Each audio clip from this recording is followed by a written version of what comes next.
Roger Durling, Executive Director of the Santa Barbara Film Festival, and welcome to the second Best International Feature panel. We will feature all 5 nominated films for the Best International Feature. I want to just start by quoting Bong Joon-ho when he won the Golden Globe for Parasite for Best Foreign Film. He said, once you overcome the 1-inch tall barrier of subtitles, you will be introduced to many more amazing films. And yes, I think the only thing that these amazing international films have is that they have subtitles. Otherwise, they're truly, truly amazing, amazing films. I'm going to start by showing you a clip from Society of the Snow by J.A. Bayona, and also a video from J.A. Bayona because he couldn't join us. He has a really good excuse. He's currently in Spain at the Goya Awards, which are happening right now. And his film is nominated for 11 Goya Awards. So he has a good excuse not to be here, but he did send a video to you. So please, let's watch a clip from the 5th nominated film, Society of the Snow, and the message to you from J.A. Bayona. Please give a warm welcome to our panelist, Johnny Byrne, sound designer for the Zone of Interest. Ilker Katak, director, writer, The Teacher's Lounge from Germany. Matteo Garrone, director, producer, writer, Io Capitano. Thank you. And one of my ultimate favorite directors of all time, the incomparable Wim Wenders. Director, producer, writer, Perfect Days.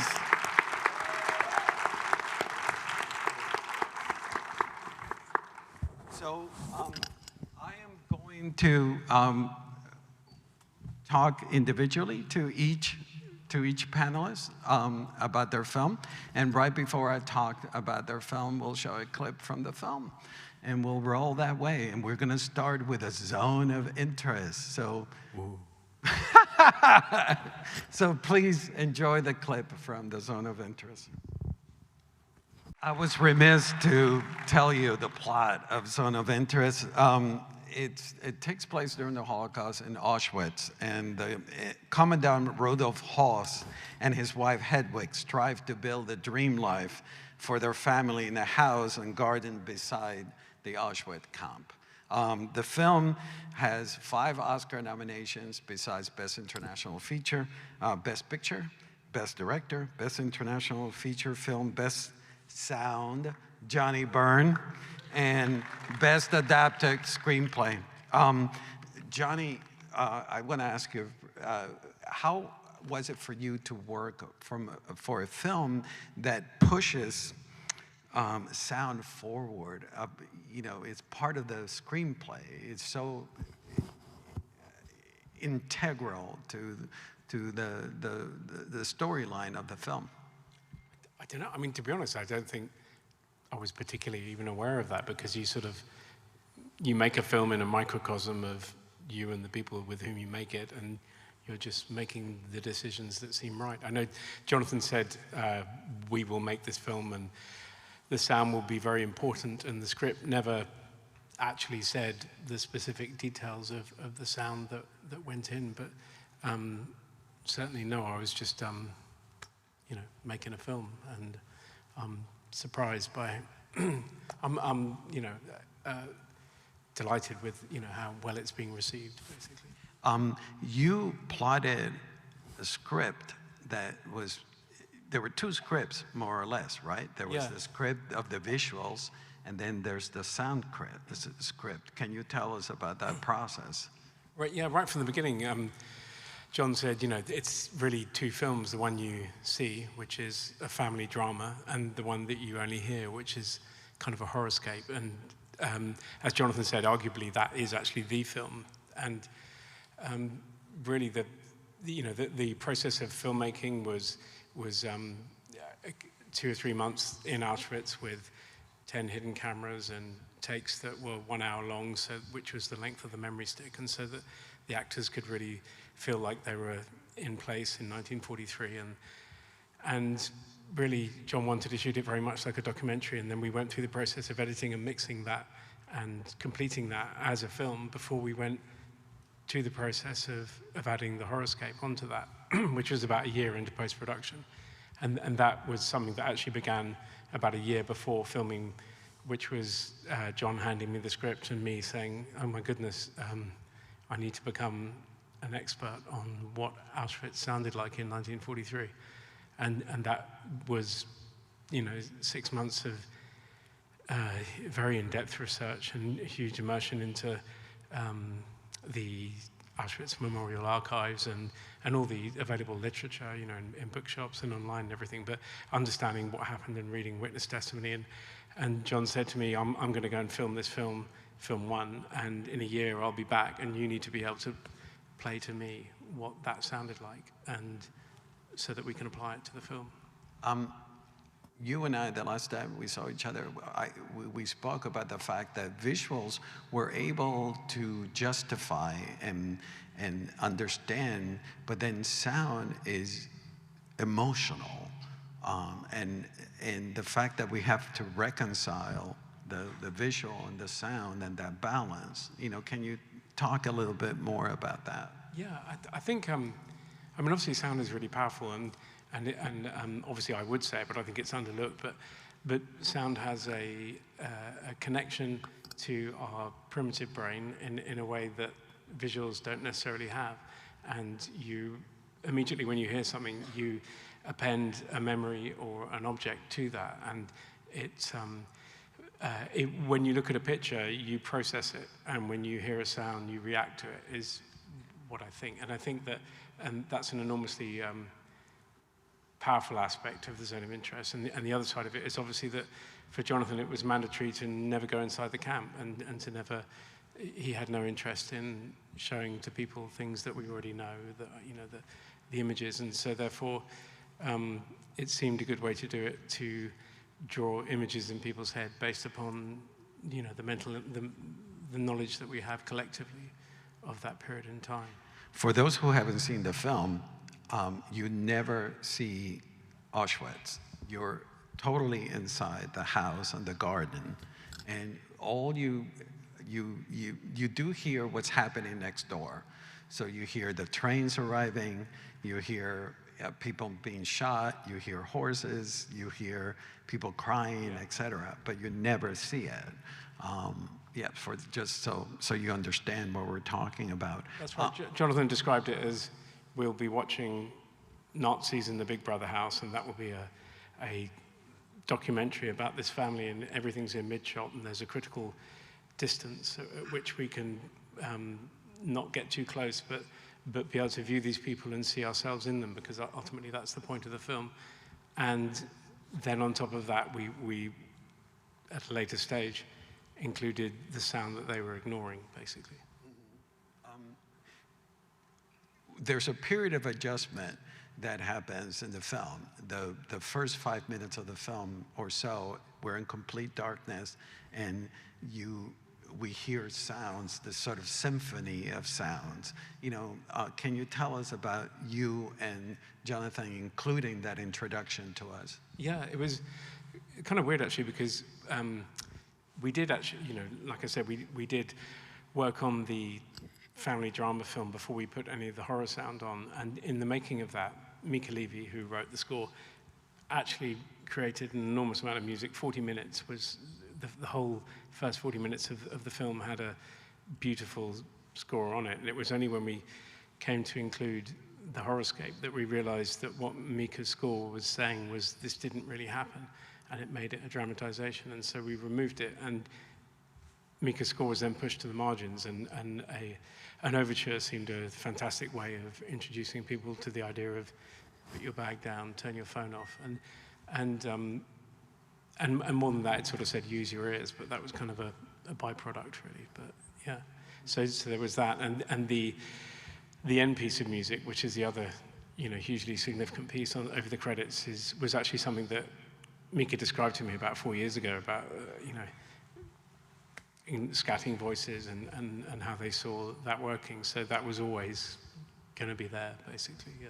I want to ask you a question about your process, but I have to explain a little bit how Jonathan Glazer directs the film. Everything takes place in the house, and there's different rooms and different characters moving through this house and the garden. And then Jonathan Glazer is in the basement, the director, with surveillance cameras, shooting everybody simultaneously, but none of the actors know what else is happening in the different rooms, correct? That's right, yeah.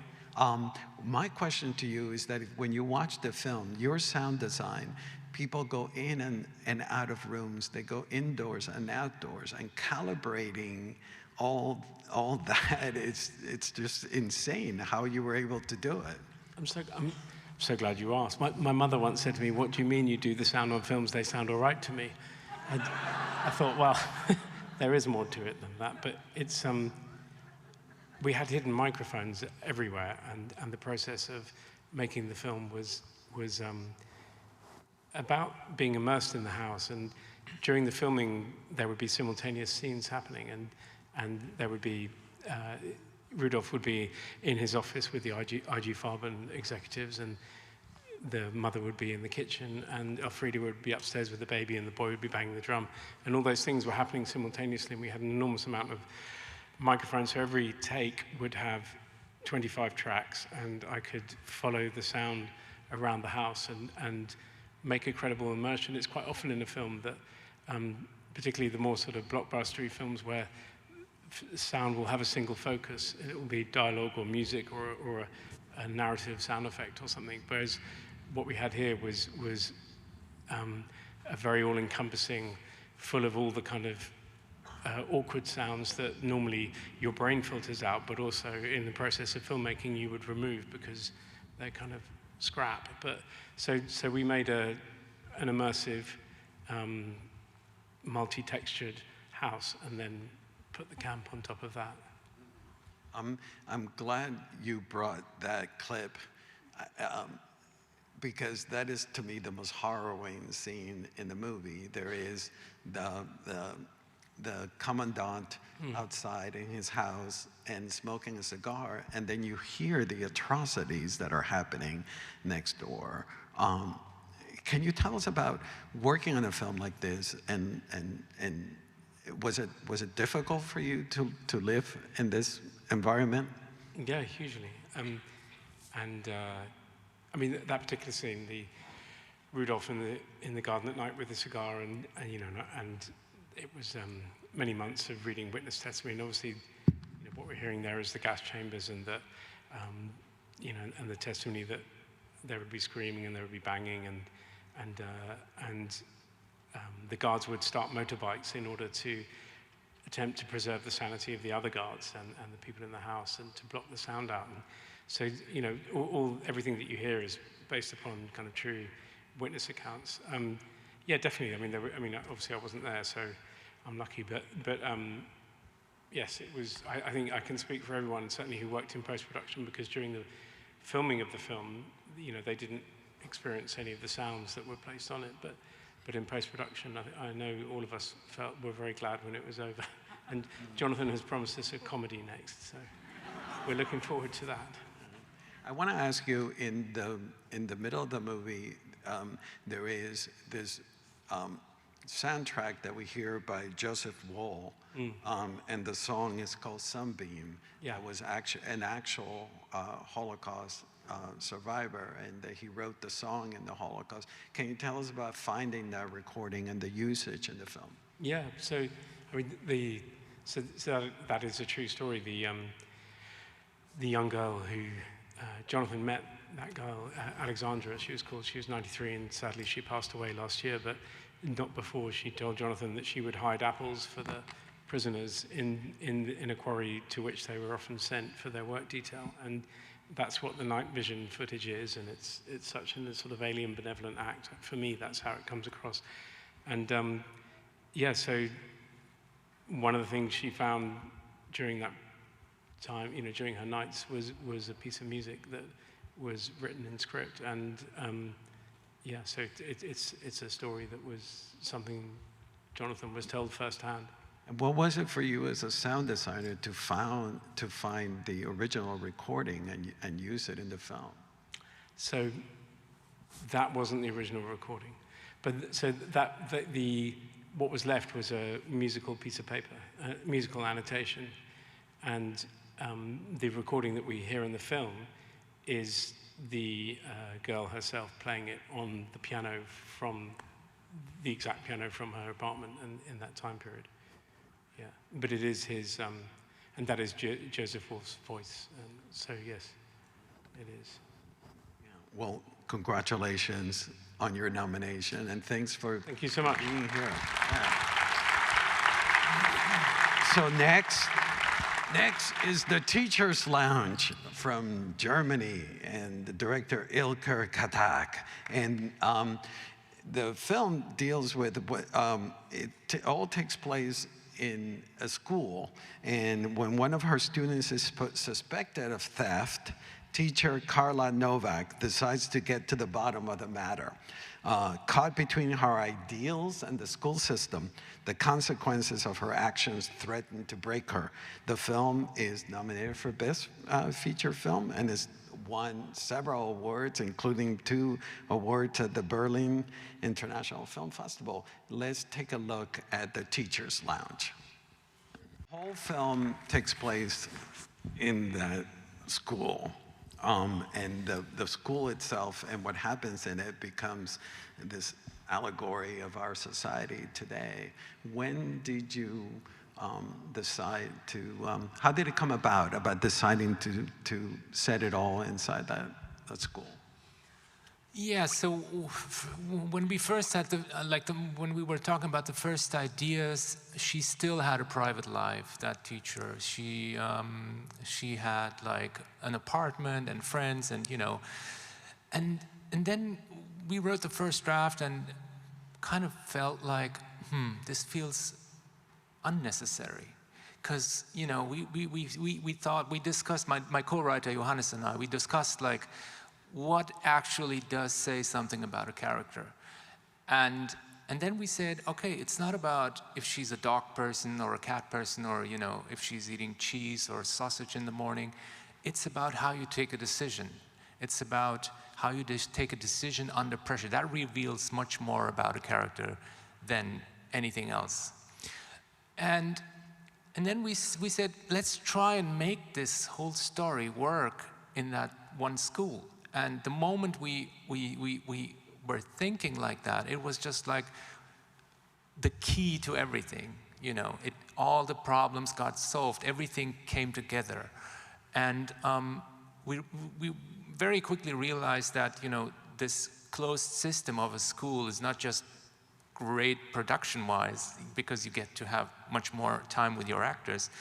It's also kind of like it's like this place that you don't leave, and it's a miniature of a country. It's like a country, and because you have you have the dean, which is like the president, and you have people in charge. Then you have the student body, which would be the people, and you have the newspaper, which is like the school paper, or let's say journalism, kind of. All these kind of characters represented something.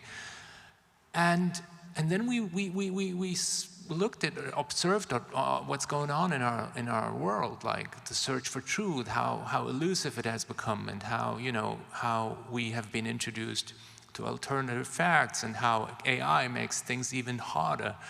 And we realized, okay, this film maybe can be about truth, and can be about the subjective, how subjective it has become, that like how truth has become a matter of belief.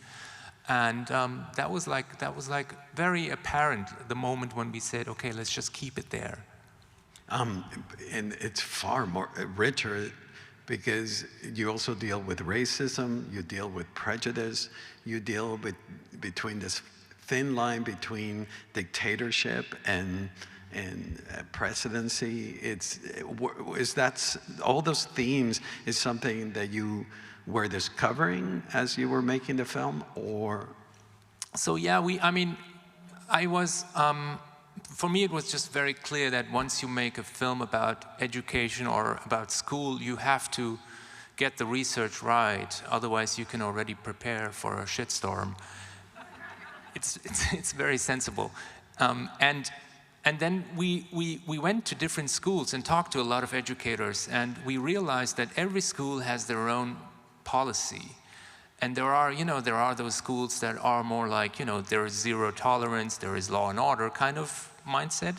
And then there are schools that are more like, the Scandinavian countries. Oh, we're all friends and we're all liberal and friends with our students. And then we thought, yeah, but the world is kind of shifting towards authoritarian regimes, kind of. That was like the idea, how we're also being fooled, like this whole speech of, if you don't have anything to hide, you have nothing to protect, like when it comes to privacy or stuff, as you mentioned, like classism and racism and sexism. All these matters were like we try to kind of emulate all the things that are going on in our world in this small little miniature society. I was struck when I was watching the film that it takes place in Germany, but Carla, the main character, is Polish. We find out that she's Polish. And then the young kid that we saw is a Turkish student accused. Can you tell us about the nuances of having, the foreign?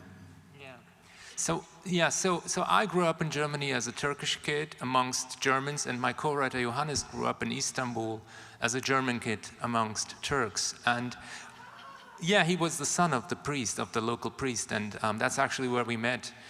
And I think we both know this feeling of not belonging to a community, or this feeling of alienation maybe. And of course, it's also like, if you've ever been racially profiled, you know what it means to be singled out, and it's no coincidence that the first kid that gets singled out is Turkish. And the reason why she's Polish is because there is this horrible prejudice in Germany that, all Polish people are thefts. And she is kind of trying to hide that identity. She's trying to not speak her own language, even though there is this colleague who tries to speak Polish to her. And I know that from my own experience, like growing up among all these German kids, like trying to hide my identity in a way, speaking a sophisticated German language, unnecessarily sophisticated, just to show them I'm one of you.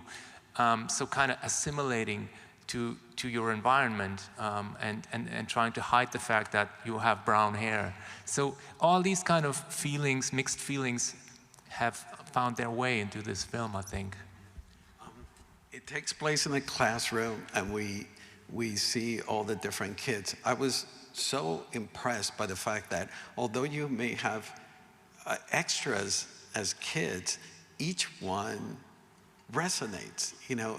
Each one comes across as important and make an impression. Can you tell us about that approach? Yeah, I mean, that was just a very unique experience to work with that class and these 23 kids, which were all handpicked. I really love each and every one of them. And the way I worked with them was I basically told them, like, guys, I'm not your boss and you're not kids. This is like, we're colleagues, and I expect you to have work ethics. I want you to know the lines. I want you to know what's going on in that scene, even though if you don't have lines, because there are no extras. And everybody earns the same. It's kind of like communism, And there was this, like, I would start the day with a conversation in the morning and tell them, you really ask them about their life and what their dreams are and what their fears are and what's the relationship to your parents and how hard is it for you to apologize and why. So really genuinely interested in what they think and what their view on the world is. And there was this one particular moment where they were, you know, when you work with kids, of course, they're not calm all the time. They, you know, they ask, oh, what are we going to eat for lunch and all? And you still have to make a film. And then I kind of got upset. Not really upset, but I said to them, guys, can we just, you know, here's the truth. We're all going to die. You tell that to kids? Yeah. I said, we're all going to die. And your kids and grandkids, not today, your kids and grandkids will see this film because this film will last. So you better make sure you get this right now. You know, I think it's important when you work with kids to be aware of their vulnerabilities, to be aware of what they can take, but at the same time not treat them like kids, to treat them like colleagues. And 12 is an age where, you know, you can do that. You had no complaints from parents coming back saying, you told my kid they were going to die today. I didn't say today. I'm teasing you. I hope people noticed in the clip we showed, the film is shown in an aspect ratio. It's very narrow, 4:3. The film feels like a pressure cooker, so I understand partly why you show it that way. I'd love to hear your words, why you chose that aspect ratio. Yeah, well, honestly, it's also part of the research, because when we talk to educators, I didn't know how much pressure they have to take, honestly. It's an incredible job. It's like they get up in the morning, they have, like, if you don't set your boundaries right, you can work all day, and it will eat you up. And my respect for this profession grew while I made this film.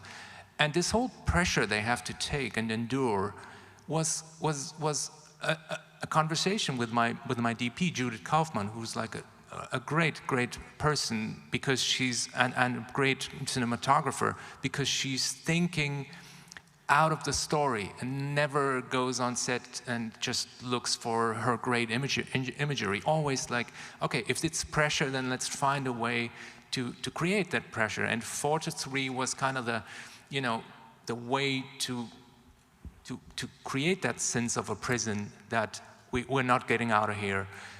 There is pressure, and it's a great format to isolate a person. At the same time, it's a great format to, you know, to make a portrait.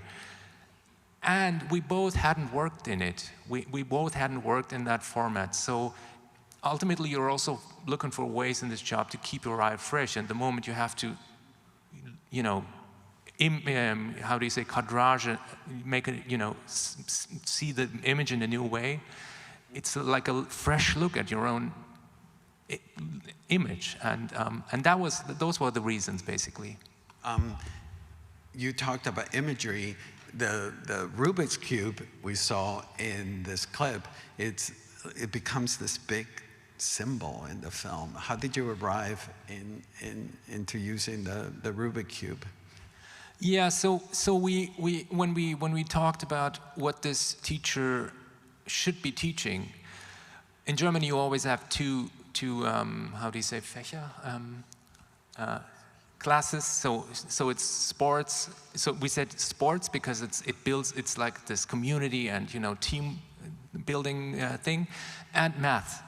But math is not very cinematic. It's always a bit, you know, it's hard to find images in math, for math. And then Johannes came up with the idea of this Rubik's Cube, which is basically what you just saw, algorithms, and a playful way to, you know, to show a kid what an algorithm could be like. And then, yeah, that Rubik's Cube later on in the story plays another role again. But that was just, you know, trying to find an image for the idea of math. And then, without spoiling it to those who haven't seen the film, the last scene is so powerful, and you don't answer you don't give us easy answers. Can you tell us about the ending of the film? I mean, how you approach the ending of the film without spoiling. Well, that's a tough one. No, I'm going to talk about Herman Melville. Melville wrote this great novel called Bartleby the Scrivener, and another great German filmmaker who recently passed away, Peter Lilienthal, gave that book to me when I was in my 20s, and I read it. And it's about this guy who's a scrivener, and he's working in this law firm, and he's like, no, at some point he doesn't take orders anymore, and he says, I would prefer not to. And that goes on and on and on, and at some point he needs to be removed from the premises of the offices, put into jail, and there he rejects to eat, and he says, I would prefer not to. And it goes so far that he dies in the end. And the narrator, I remembered that last sentence. It was, "O Bartleby, O humanity." And I remember not really understanding that novel because you know, I was 20, and but it stuck with me. I didn't understand it, but it stuck with me. And when we then wrote this film, that little boy that you just saw, he's like this stubborn no-sayer. He's like, no, no, no, and he won't take the stuff that, the hierarchies. He's saying no to hierarchies. And all of a sudden, Bartleby made sense, and all of a sudden, the whole notion of saying no made sense. And I realized, like, if we live in a democracy today, it's because somebody at some point said no to a hierarchy.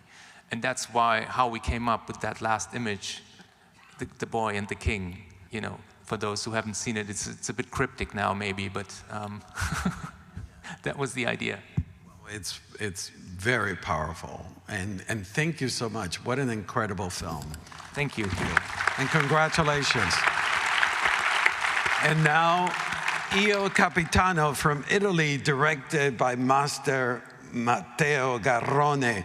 Io Capitano recounts the epic journey of two young men from Senegal who make their way across Africa and through myriad dangers in pursuit of a dream called Europe.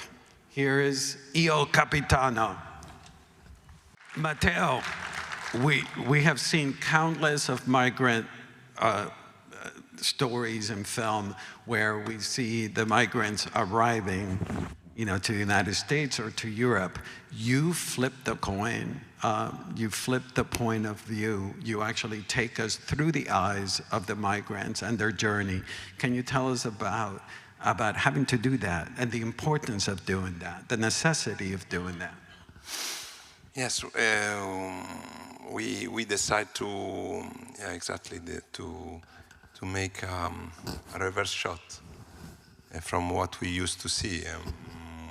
In Europe, we are used to see always this boat arriving, and as I said before, when I present the movie, there is this ritual count of people alive and dead, and you get used to things that there are just number with the years. So we try to humanize this number, to put the camera on the other side, and to give to you the possibility to live in subjective the journey, trying to live an experience like the cinema should be an experience, emotional experience. So you live the story through the eyes of this boy, and so as I said also before, cinema is it's important. It gives also information. It helps to tell to the world about this tragedy, this human tragedy, and to show and give visual form to a part of a journey that we don't see, but at the same time, what is very important, is crucial, the image, the sound, and the actors. The actors can give to you the possibility to bring in another dimension, to bring in the dimension of the art.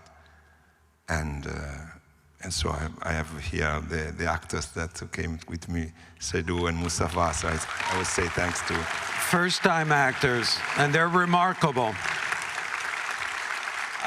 Yeah. And also I would say that I'm very, very honored to be beside the great master. I'm freaking out. Because I grew up watching his masterpiece. And if I'm here now, it's also thanks to his great cinema. So. Thank you, Paolo.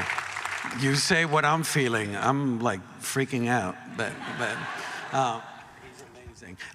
Paolo, you do something, and your DP, Paolo Carnera, do something remarkable in this film where you find a balance between realism, but also cinematic and poetic. Can you tell us about finding that balance?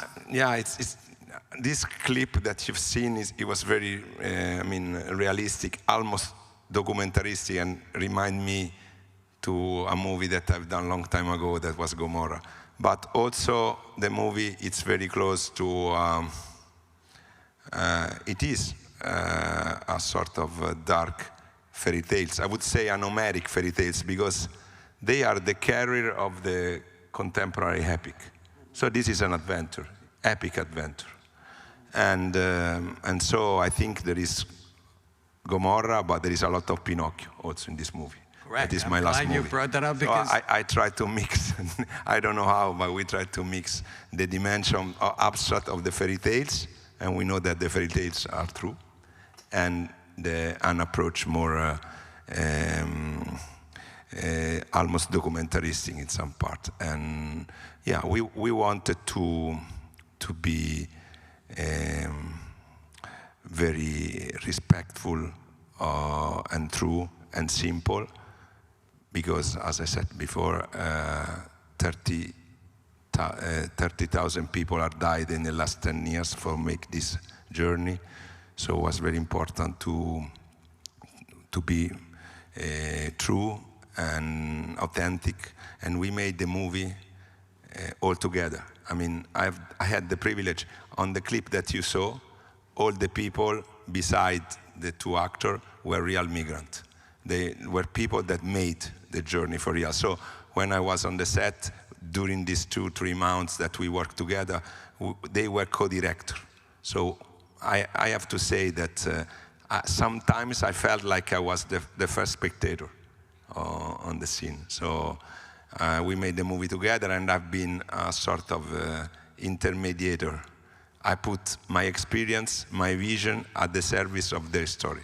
I've been listening a lot to their story, and I've worked with them during the shooting. So yeah, there is a part of Italy in this movie, but there is a lot of Africa.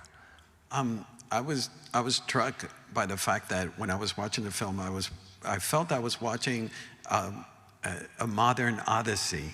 You know, like we've seen, you know, absolutely, the traditional Odyssey, but now is like modern.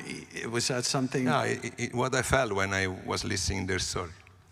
It was, for me, it was, yes, a story, an epic adventure.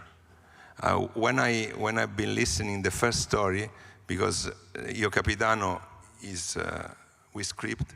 The script is the combination of 3 parts of story, real, happen together.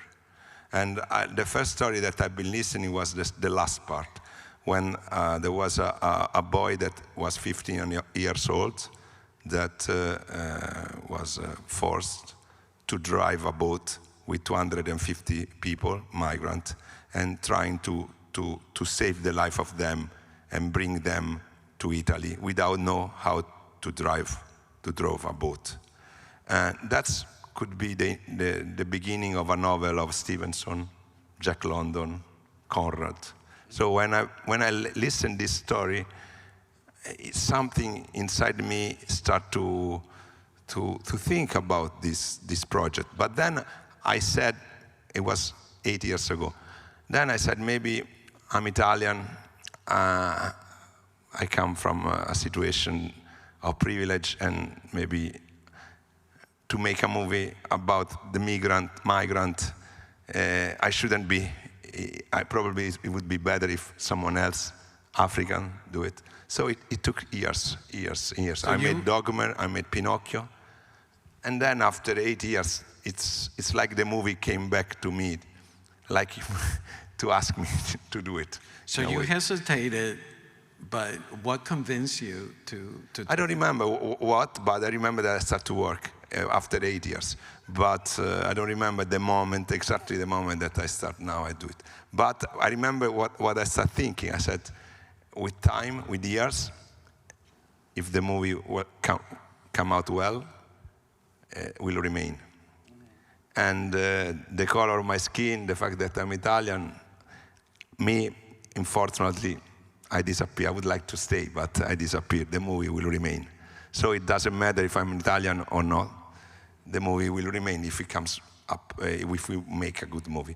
So that's I said, let's try and make it. And I'm happy that we make it because we make it together. So I think it's a movie that show that you can work together and make something that is good. The film, thank you. The film is harrowing at times, but there's always hopeful and positive signs, you know, and you add into the film, you know, magical realism. You know, can you tell us about the importance from you as a storyteller to balance the dark with the light? It's true that it's a movie about, you know, a journey through the hell, but also there is a lot of human solidarity, especially between the victim of this system, injustice. So there is also a lot, the main character remain human and innocent till the end. So there is also not only dark, but also light in a way. And I think this is something that I saw, or living with them, staying with them, this joy, this desire of fight against a system injustice, a system that don't give to them the same possibility that we have. For instance, to move, to look for a better life, to take a plane, like my son want to do, like I did, to discover the world. And things that we know that we have for them, they are so brave that they want to risk their life for this, and they want to risk their life for this. And so I think it's a story where I just make this journey together with them, and I didn't want to kill this energy, this power that they have, this humanity. And so I try to my English is very poor, but I try to take out, I don't know my English, sorry, in this moment. I went in a speech that was too difficult for my vocabulary. So. You speak well, Matteo. You speak extremely well. I want to ask you, we mentioned the two actors are here. They've never acted before. And the lead actor, there's two scenes, without spoiling. In the middle, he encounters a dead woman and breaks down and does an acting job that, I mean, it's up there with Meryl Streep. It's just like the most, don't laugh, watch the film and you'll see. It's a remarkable, emotional moment. And then at the end of the film, the same kid does this one-shot sequence that is full of emotion. How were you able to? Well, I have to say thanks to them, because I mean, they made a gift to me very often.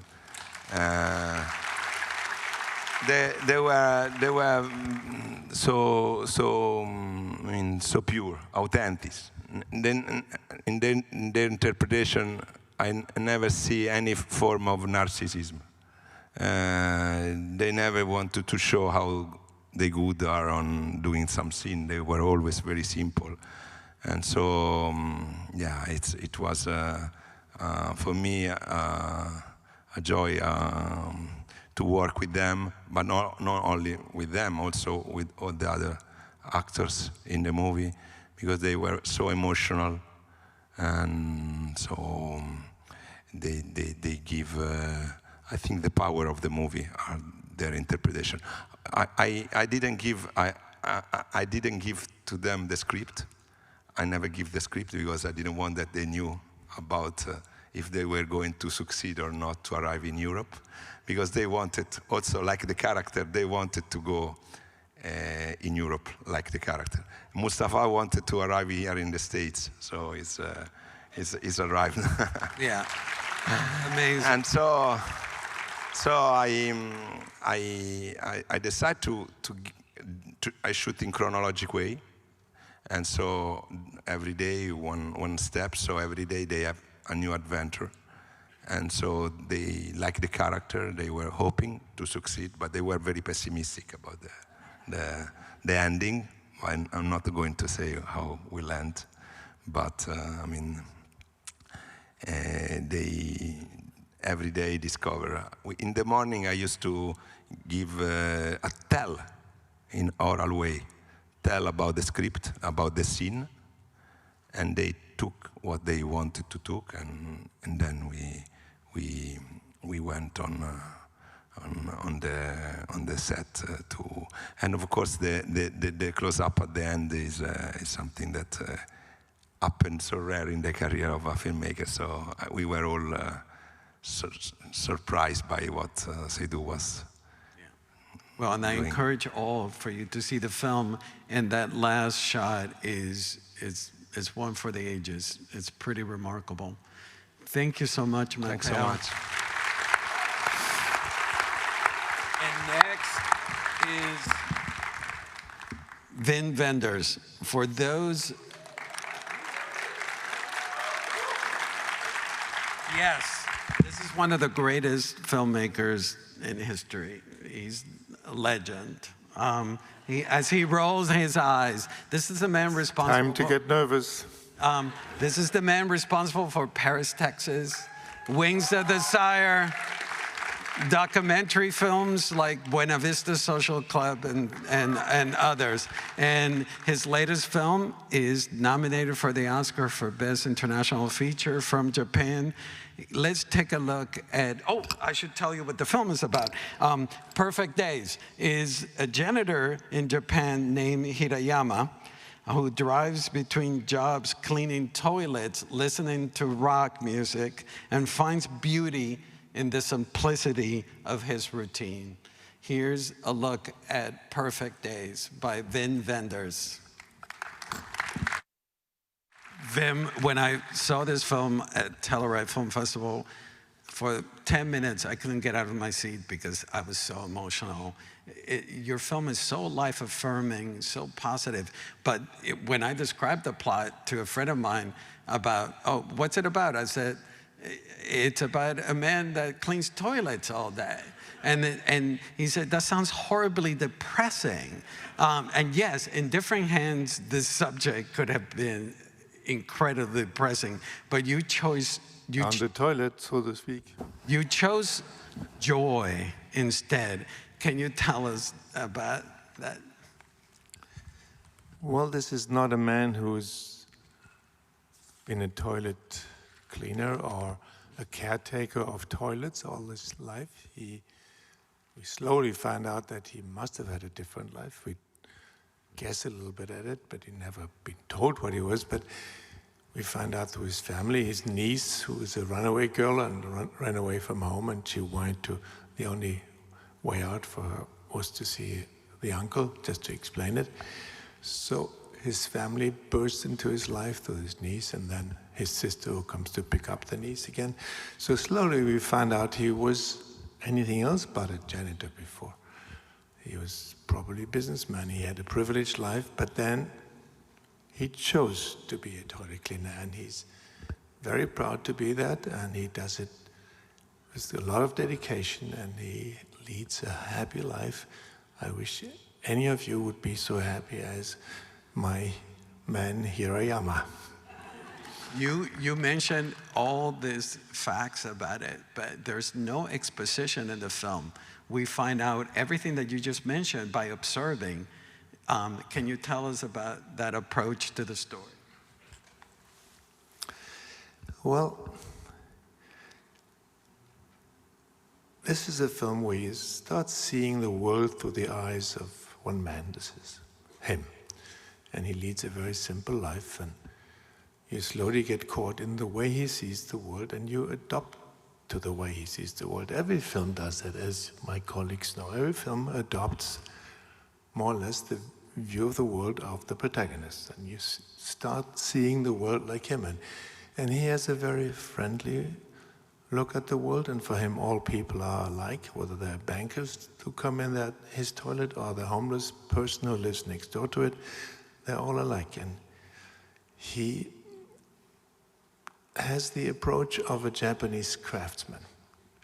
And a Japanese craftsman, if he does a pot or something out of wood, he wants to do, even if he does every day the same pot, he wants to do that as good as possible, so that every pot is the best possible pot. And that's the way he looks at toilets and at his work. And doing something as good as you can makes even work that might not look so attractive be different, because it does something to you if you give your best.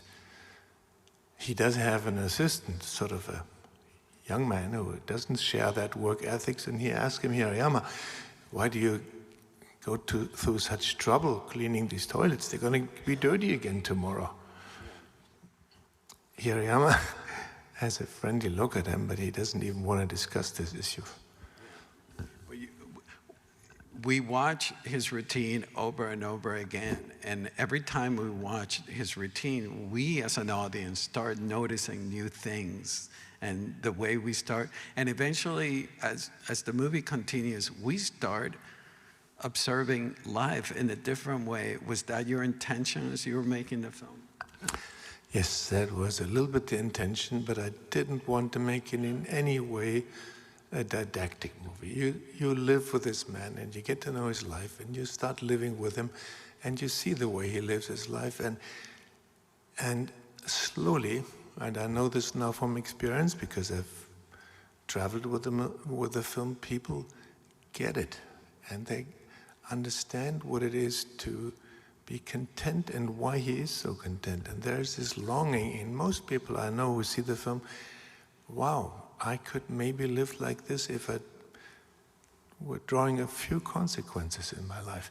And so he lives an exemplary life, but without being scholarly about it. He's not telling you you have to live like this. He just gives an example. And all through the bloody pandemic, I always thought, wow, when this is over, we're all going to live differently. Our societies will learn their lessons, and we will find a way to live differently. And then nothing happened. It was the opposite. I mean, we all lived as if there was no tomorrow afterwards, and I almost gave up the hope that I could do something with my dream of living differently. And then I had this chance to make this film in Japan with a very simple man, and I realized that was it. He could show us how to be content with little. And part of our problem is that we all have too much, except we don't have time. This man has all the time in the world. And that itself is miraculous. And it's not a fable, it's not a fairy tale. This is a kind of realistic story. Yes. In your film, music is so important. He carries these cassette tapes that he plays, and he plays Lou Reed, Perfect Days. He plays Nina Simone, and the songs tell the story. Was that always in the script? Well, he doesn't speak much, so we figured maybe the music can talk a little bit for him. And he doesn't own much. He's really living in the utmost simple room. He has a futon, and he has a shelf for his books and his cassettes, and a little table for the plants, and that's all. He doesn't own anything else, and he reads every night a book. He loves reading, and he loves the entire world literature, but he only has a used book, and only when he's finished with the book, he goes and buys a new one. Only one, for $1. He could buy 5 for $5, but he buys one because he wants to dedicate his time to this one book and then get the next one. So, and he has a cassette recorder. Of course, in his crummy truck, with the truck with whom he goes to work every morning and comes back home, and it only plays cassettes. So we figured when we were writing the script, well, as he did have a previous life, and when he was young, we all listened to cassette recorders, right? Cassette tapes. So when he decided to live another life with little, he found his cassettes back on the attic and the old cassette recorder. And he realized that was the only time in his life when he really enjoyed music. It was when he was young, in the 70s. And he loved the Velvet Underground and Patti Smith. And so he kept that cassette recorder, and there was no need to buy anything else because everything he loved was there, these crummy cassettes. And all the young people he meets in Tokyo, his assistant and his young niece and other people, they don't even know what it is. Is this an audio cassette? And they try to put it into the cassette machine. They put it sideways or upside down or whatever, and he helps them. And then they're pretty flashed. This one very contemporary girl, she works in a girls' bar and is blonde. She, by chance, picks a cassette tape by Patti Smith, and she puts it in, with his help, puts it in. And then she's completely flashed. She's never heard that voice.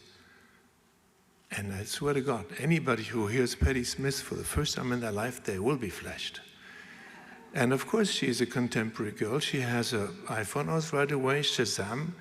Bang, she has the name, she knows who's singing, she has the lyrics, and before he knows it, she says, "Oh, I love the sound, wow." And he's very pleased that these kids love his funky, lo-fi cassette sound. And then she sings along because she has the lyrics, and she says, "I really like this woman." So Hirayama has unexpected success with young people. And analog makes a big comeback. So if you go to the attic, find your old cassettes, finance your trip to Tokyo. Nina Simone's song and the movie, and it summarizes the whole journey of Hirayama. Was that always there in the script? You chose that song? Well, that particular song, "Feeling Good" by Nina Simone, a lot of you must know that. That was always the frontispiece of the script. It wasn't really in the script. It was the front page. The lyrics, for me, was what the movie was about living in the moment and enjoying every moment. And that's his philosophy, as we found out. And anyway, eventually it felt we cannot make the movie without Nina Simone. She was guiding us with her lyrics. So it became the last scene of the film. And all I told him was that he knows the words and he likes the words. And he was actually driving through Tokyo traffic with 4 vulnerable bodies, almost like in your movie, in the back of the truck. Mm-hmm. My cameraman was sitting on the passenger seat, soundman, assistant, and me in the back in this crummy old van, and he had to drive for real. This is not an American shoot. We shot not on a trailer, but he's driving this crummy old truck and puts in the cassettes, and then he starts playing Nina Simone, "Feeling Good." And I had no idea what an actor can do when you tell him, you listen to these words and you understand him. I stared at my monitor and I couldn't believe what he made with that little he had. And then I looked at my cameraman and realized he couldn't shoot anymore because he was weeping. So that is the kind of simplicity that the film has, because if you listen to Nina Simone and you're not melting, I don't know what's wrong with you. This year is the 120th anniversary of the birth of Ozu, and it's also 60 years ago he gave us his last film, Autumn in Tokyo, and your approach to this film pays homage to Ozu. Can you tell us about? Yes, in a couple of ways. I mean, we didn't want to emulate an Ozu film, but Ozu's last film is Autumn Afternoon, and the hero in there is called Hirayama. So that's why we gave our man the name. The aspect ratio you used in the film also. Yeah, we share that aspect ratio. Yes, you two Germans share an aspect ratio. Us Germans, but me, I'm representing Japan here. And in my case, it was for a different reason. Well, first of all, the Ozu movies are all in that aspect ratio. And I loved it when he used it. But I've never used it myself. It was completely new to me. But we realized in these toilets, and he was working in these toilets, we would never see the floor if we shot in scope or widescreen or anything. These toilets wanted to be shot in 3x4. And in his own little apartment, we'd never see his futon because we wanted to see the floor as well. So we realized that format was dictated by these places where we were shooting. And as you said, it's beautiful for portraits. Yes. And as the hero of our man is really the film, the hero of our film is really that man, Hirayama, and our actor Koji Yakusho so became this person. Brilliant. This modest, simple man who decided to live this life against another life. He so much became Hirayama that eventually we were making a documentary about a fictional character, which is something I'd never done in my life. Koji Yakusho, the lead actor in his film, won the top award at Cannes Film Festival Best Actor. Is a remarkable performance. Can you tell us about working with him, and in particular the fact that it's like a silent performance. It's a lot of it is told by body language. Yeah, it was good for me because I don't speak Japanese. I love this actor, and I've seen him in countless films. And I think I was very much influenced by our first encounter. That was the film Shall We Dance? Not the American remake, but the original Japanese film. It came out in the 90s, and it was my first success as the family's Christmas movie decider, because the Venice family, every year for Christmas, we all go together to the movies. And I, because I'm a director, was supposed to select the film. And it was always, in the history of that event, a disaster. You never have a film for the young, the middle-aged, the old. At the time, I was the middle generation. I wasn't even the old generation. Now I'm the old generation. But it was always terrible. I hated selecting the movie. And once we picked Shall We Dance, and the only time ever, the entire family, the kids, the middle-aged, the old, the very old, they all loved it. And I knew it was because this man. And I knew it was because of his kindness and the generosity that just is in his eyes. He's the one actor who really worked with his eyes. And that's why I thought he doesn't have to speak so much. It's an amazing, amazing performance. It's an amazing film. I encourage you all to seek all 4 films. I'm going to open it up to all of us to start talking. But my first question actually starts with you, and I love Matteo also, your input. The fact that your 2 films are truly international in scope. The fact that you're a German director and you're shooting in Japan with Japanese actors. And, can you tell us about your experience and that incredible international aspect of here's a German renowned director working with Japanese actors? Oh, you with Senegalese actors. Well, yeah, my follow-up was... And they don't speak Wolof. Yes, I was wondering, because when they speak their own language, must have been really difficult. And even, I mean, they can speak French and all sort of stuff, but when they speak their own language, I was just wondering what you were doing. Well, you also with Japanese. I'm a little Japanese in my heart, yes. Oh. I understand Japanese by osmosis.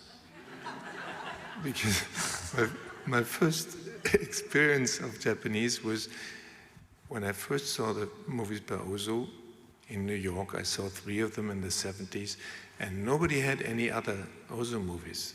He wasn't even in a cinematheque in Paris.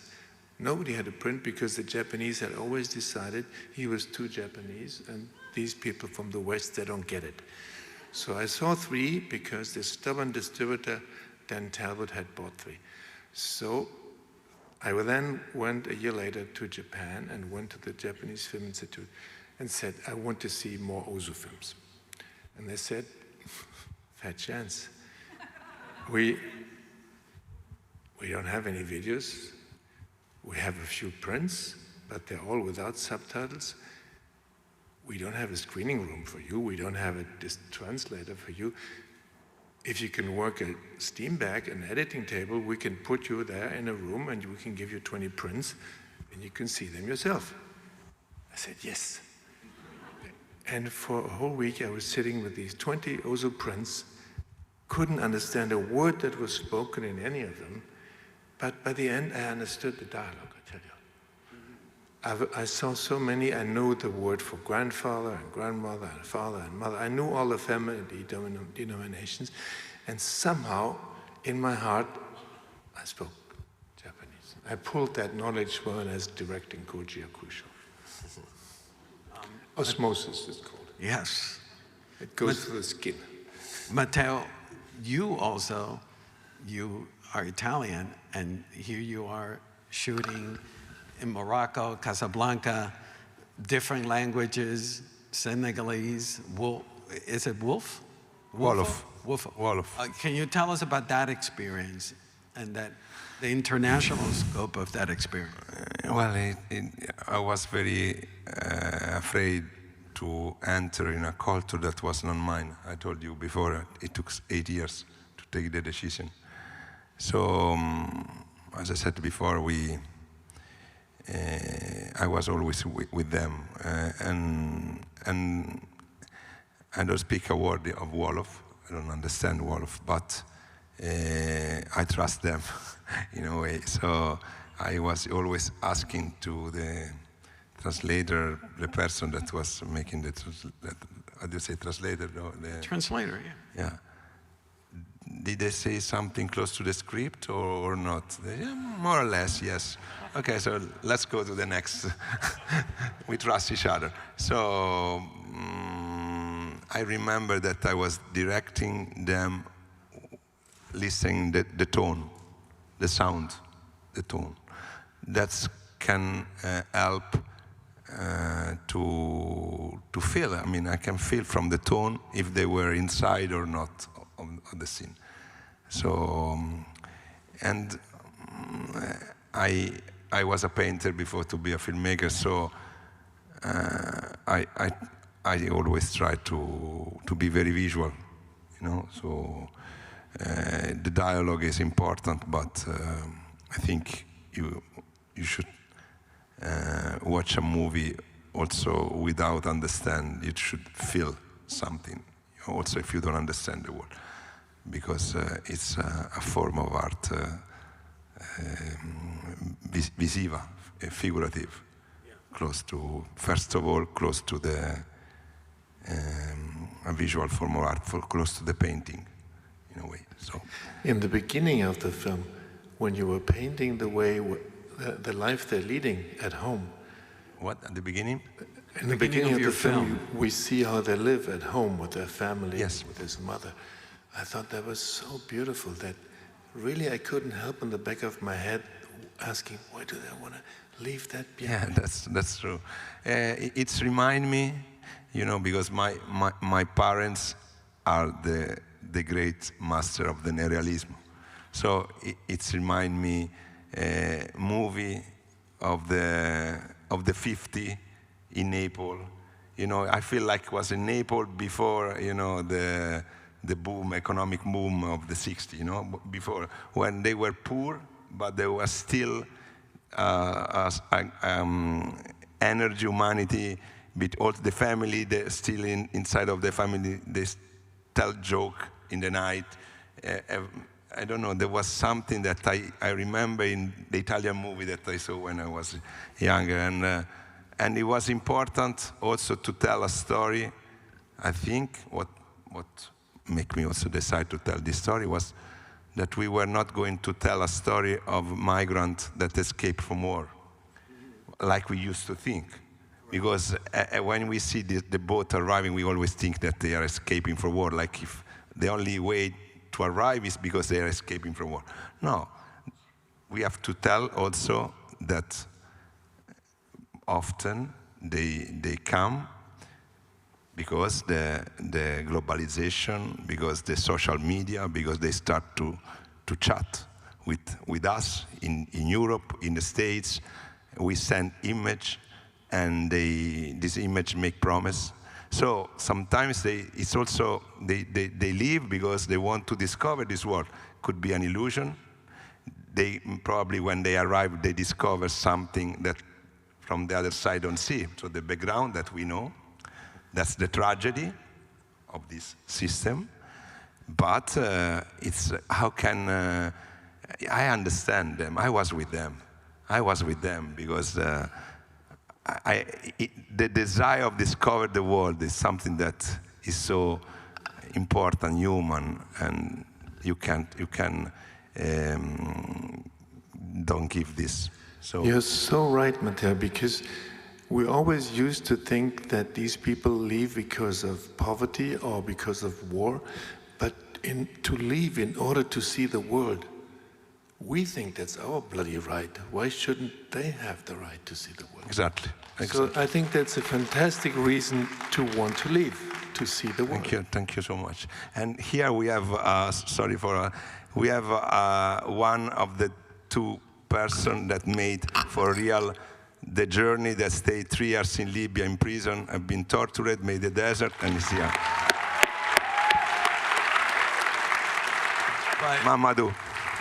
But unfortunately, some of you need to go to the DGA, and we have to do a stop now at 3:30. I could go on talking to the four of you for 3 more hours, but we have to stop. It's quite a joy to have you, the four of you, here today, and congratulations. And amazing.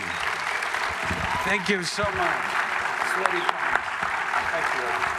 Thank you, everybody. Thank you for coming.